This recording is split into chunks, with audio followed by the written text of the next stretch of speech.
Hello guys, आज हम लोग बात करने वाले हैं यूरोप में राष्ट्रवाद के उदय के बारे में। यूरोप में राष्ट्रवाद के उदय के कारण का यही स्वतंत्र व साम्राज्यवादी के विरुद्ध अनेक विद्रोह और क्रांतिकारियाँ हुई और यूरोप में राष्ट्र राज्यों की स्थापना संभव हो सकी। राष्ट्रवाद पर आधारित यूरोपीय क्रांतिकारियों के प्रयासों के दौरान फ्रांस के दार्शनिक ऑस्ट्रिक रेनन ने राष्ट्र का स्वरूप और राष्ट्र की विशेषता को अपने व्याख्यान के द्वारा स्पष्ट किया।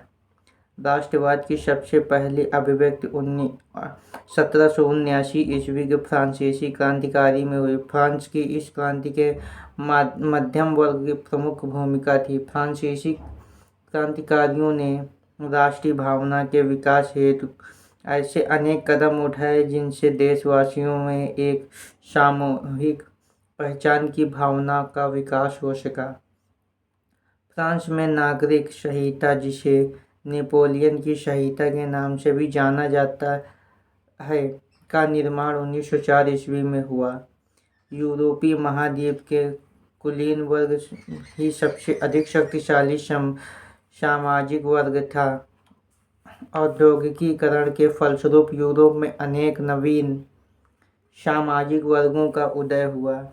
इसके श्रमिक वर्ग, मध्यम वर्ग के विद्रोह और क्रांतिकारियों का विशेष भूमिका रही।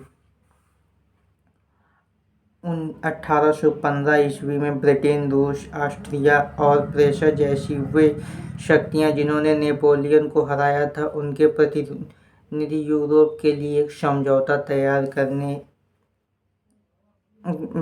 तैयार करने हेतु वियना में 1915 ईस्वी में आयोजित वियना शांति संधि की अध्यक्षता ड्यूक मैट्रोनिक ने की थी।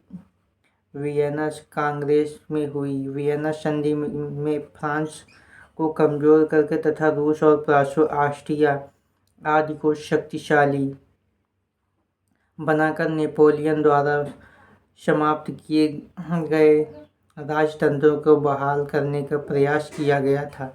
इसका उद्देश्य नेपोलियन द्वारा युद्धों के दौरान नए बदलावों को समाप्त करना था।